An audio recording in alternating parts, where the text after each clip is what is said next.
বিসমিল্লাহির রহমানির রহিম। আলেকজান্দ্রিয়ার বাদশাহ মুকাউকেসের নিকট পত্র। হজরত আবদুল্লাহ ইবনে আবদে কারি রাদিয়াল্লাহু তাআলা আনহু হইতে বর্ণিত আছে যে রাসূলুল্লাহ সাল্লাল্লাহু আলাইহি ওয়াসাল্লাম হজরত হাতেব ইবনে আবি বালতাআহ রাদিয়াল্লাহু তাআলা আনহুকে আলেকজান্দ্রিয়ার বাদশাহ মুকাউকেসের নিকট প্রেরণ করিলেন। তিনি রাসূলুল্লাহ সাল্লাল্লাহু আলাইহি ওয়াসাল্লামের পত্র লইয়া তাহার নিকট পৌঁছিলে সে পত্র মুবারককে চুম্বন করিল এবং হজরত হাতেব রাদিয়াল্লাহু তাআলা আনহুকে যথোচিত সম্মান করিল, তাহার উত্তমরূপে মেহমানদারি করিল, বিদায়ের সময় তাহার সহিত উত্তম ব্যবহার করিল এবং তাহার হাতে নবী করিম সাল্লাল্লাহু আলাইহি ওয়াসাল্লামের জন্য একজোড়া কাপড়, জিনসহ একটি খচ্চর ও দুইজন বাদী হাদিয়া স্বরূপ প্রদান করিল।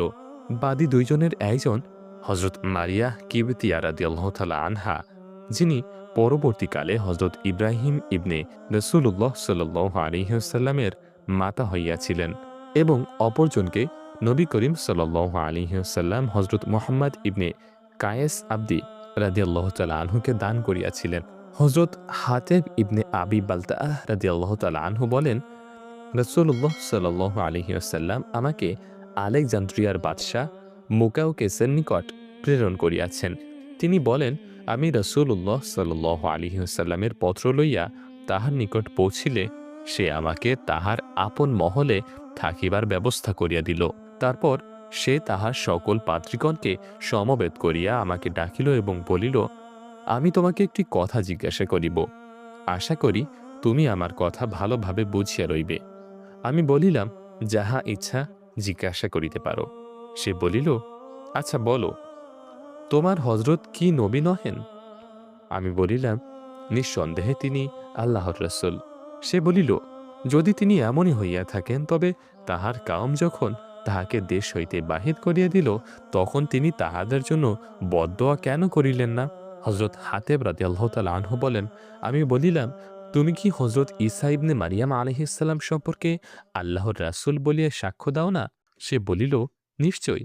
আমি বলিলাম, তবে তাহার কাউম যখন তাহাকে ধরিয়া শুলি দিতে চাহিল তখন তিনি তাহাদের বিরুদ্ধে ধ্বংস হইয়া যাওয়ার বদদোয়া কেন করিলেন না, বরং আল্লাহ তাআলা তাহাকে আসমানে উঠাইয়া নিলেন?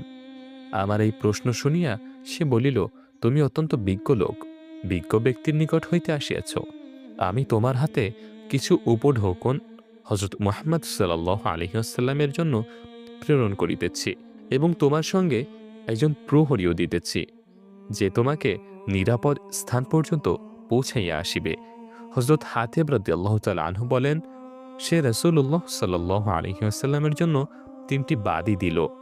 তন্মধ্যে একজন রাসূলুল্লাহ সাল্লাল্লাহু আলাইহি ওয়াসাল্লামের পুত্র ইব্রাহিম রাদিয়াল্লাহু তাআলা আনহু এর মা হইয়াছিলেন। অতঃপর অপর একজনকে রাসূলুল্লাহ সাল্লাল্লাহু আলাইহি ওয়াসাল্লাম হজরত হাসান ইবনে সাবেত রাদিয়াল্লাহু তাআলা আনহুকে দান করিয়াছিলেন। ইহা ছাড়াও শাহ মুকাউকেস আরও কয়েকটি দুষ্প্রাপ্য ও বিশেষ জিনিস রাসূলুল্লাহ সাল্লাল্লাহু আলাইহি ওয়াসাল্লামের নিকট উপঢৌকন স্বরূপ প্রেরণ করিয়াছিলেন। প্রিয় শ্রোতাবৃন্দ, আজকের ঘটনা ছিল এই পর্যন্তই। সাহাবী রাদিয়াল্লাহু তাআলা আনহুম আজমাইনদের জীবনে সম্বলিত বহু ভাষায় অনুদিত বিখ্যাত গ্রন্থ হায়াতুস সাহাবায়ের প্রথম খণ্ড এবং পৃষ্ঠা নম্বর 216 থেকে পাঠ করলাম।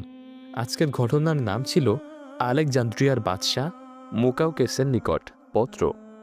আজকের এই ভিডিওটি কেমন লেগেছে অবশ্যই কমেন্ট করে জানাবেন এবং সম্পূর্ণ হায়াতুস সাহাবা বইটি ধারাবাহিকভাবে শুনতে আমাদের চ্যানেলটি সাবস্ক্রাইব করে আমাদের পাশেই থাকুন এবং কমেন্ট করে অবশ্যই জানিয়ে দিন আজকের ভিডিও থেকে আপনি কি শিখলেন, কি জানতে পারলেন, কি বুঝতে পারলেন।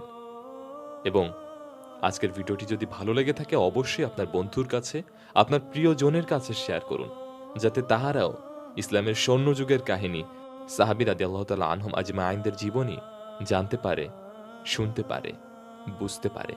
আজকের মতো এই পর্যন্তই। ইনশাআল্লাহ দেখা হবে পরবর্তী ঘটনাতে।